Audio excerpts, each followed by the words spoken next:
तृतीय अध्याय। देवताओं के तेज से देवी का प्रादुर्भाव और महिषासुर की सेना का वध।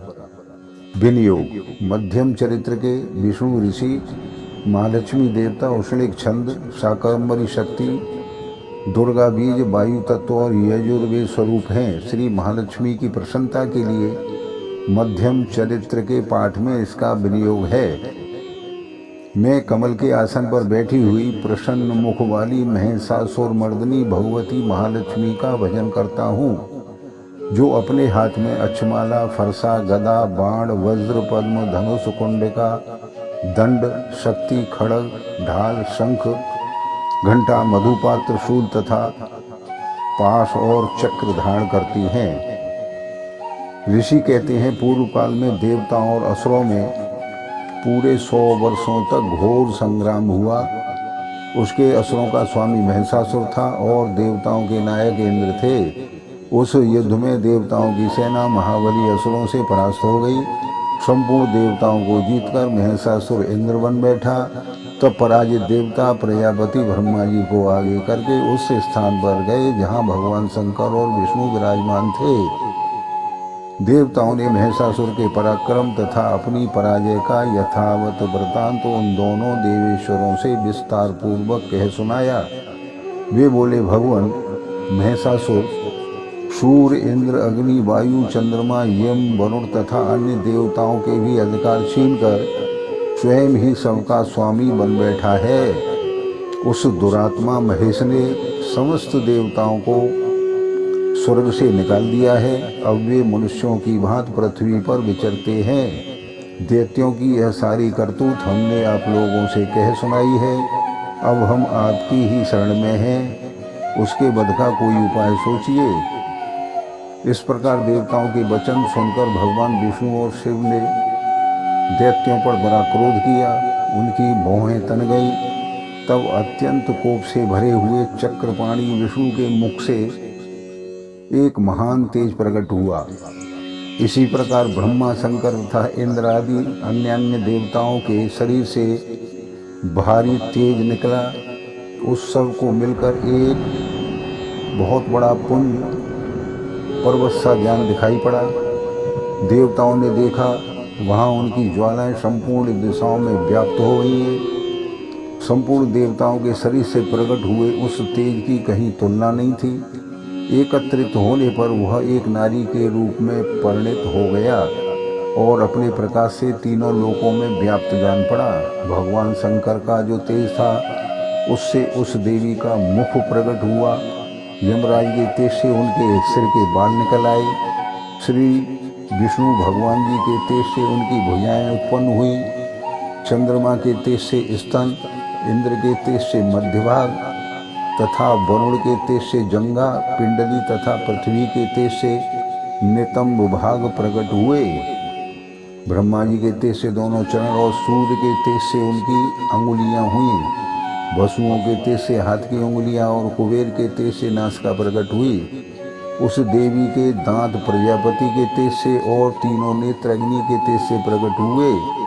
उनकी भौहें संध्या के तेज से और कान वायु के तेज से उत्पन्न हुए। इसी प्रकार अन्य देवताओं के तेज से भी उस कल्याणमयी देवी का प्रादुर्भाव हुआ। तदंतर समस्त देवताओं के तेज पुंज से प्रकट हुई देवी को देखकर महिषासुर के सताए हुए देवता बहुत प्रसन्न हुए। पिनाकधारी भगवान शंकर ने अपने शूल से एक शूल निकालकर उन्हें भेंट किया। फिर भगवान विष्णु ने अपने चक्र से चक्र उत्पन्न करके दिया। वरुण ने शंख, अग्नि ने उन्हें शक्ति, वायु ने धनुष से भरे हुए बाण तथा तरकस प्रदान किए। सहस्त्रों नेत्रों वाले देवराज इंद्र ने अपने वज्र से वज्र उत्पन्न करके दिया और ऐरावत हाथी से उतार कर एक घंटा भी प्रदान किया।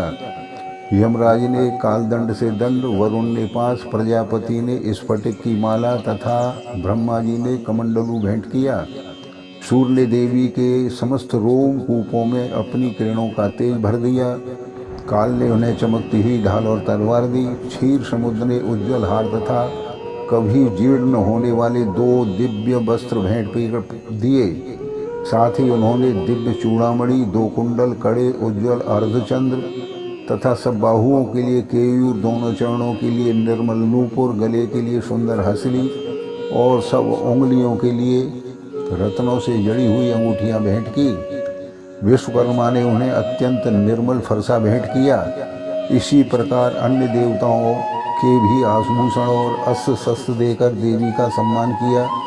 तत्पश्चात उन्होंने बारंबार अट्टहास पूर्वक उच्च स्वर से गर्जना की। उनके भयंकर नाद से संपूर्ण आकाश गूंज उठा। देवी का यह अत्यंत उच्च स्वर से किया हुआ सिंहनाद कहीं समा न सका। आकाश उसके सामने लघु प्रतीत होने लगा। उस समय देवताओं ने अत्यंत प्रसन्नता के साथ सिंहवाणी भवानी से कहा, देवी तुम्हारी जय हो। साथ ही महर्षियों ने भक्ति भाव से विनम्र होकर उनका स्तवन किया। धनुष की टंकार से 7 पातालों को क्षुब्ध किए देवी थी। देवी अपनी हजारों भुजाओं से संपूर्ण दिशाओं को आच्छादित करके खड़ी थी। तदंतर उनके साथ दैत्यों का युद्ध छिड़ गया। नाना प्रकार के अस्त्र शस्त्रों से प्रहार से संपूर्ण दिशाएं उद्वासित होने लगी। चिच्छुर नामक महान असुर महिषासुर का सेनानायक था, वह देवी के साथ युद्ध करने लगा। अन्य दैत्य भी चतुर्ंगणी सेना साथ लेकर चामर भी लड़ने लगा। 60,000 हाथियों के साथ उदग्र और महाहनु नामक दैत्य युद्ध करने लगे। असलोमा नामक महादैत्य 5 करोड़ रथी सैनिकों के साथ युद्ध में आ गया। इस प्रकार अन्य अन्य देवता देवी और उनके गणों और सिंह के साथ युद्ध करने लगे तथा कुछ दूसरे दैत्य खड़ग प्रहार करके देवी को मार डालने का उद्योग करने लगे। देवी ने भी क्रोध में भरकर उन्हें खेल खेल में अपने अस्त्र शस्त्रों से वर्षा करके दैत्यों को मारने का यत्न किया और उन्हें मौत के घाट उतार दिया। देवी का वाहन सिंह भी क्रोध में भरकर गर्दन के बालों को हिलाता हुआ असुरों की सेना में इस प्रकार विचरने लगा मानो वनों में दावानल फैल गया हो। रणभूमि में दैत्यों के साथ युद्ध करती हुई अंबिका देवी ने जितने निश्वास छोड़े उससे सैकड़ों हजारों गणों के रूप में प्रकट हो गए। परशु, बिंदीपाल, खड़ग तथा खड़गपट्ट अस्त्रों द्वारा असुरों का सामना करते हुए देवी की शक्ति से बढ़े हुए वे गण असुरों का नाश करते हुए नगाड़ा और शंख आदि बाजे बजाने लगे। उस संग्राम महोत्सव में कितने ही गण मृदंग बजा रहे थे तो कितने ही त्रिशूल के गदा से शक्ति की वर्षा और खड़ग आदि से सैकड़ों महादैत्यों का संहार कर डाला। कितनों को घंटों के भयंकर नाद से मूर्छित करके मार डाला। बहुतेरे दैत्यों को पास से बांधकर धरती पर घसीटा। कितने ही दैत्य उनकी तीखी तलवार की मार से 2-2 टुकड़े हो गए। कितने ही गदा की चोट से घायल हो गए।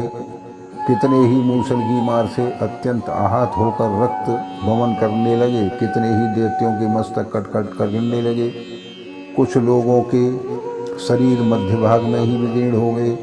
कितने ही महादैत्य जांग आदि कटने से छीण विछीण हो गए। जगदम्बा ने इस तरह विशाल सेना को क्षण भर में नष्ट कर दिया।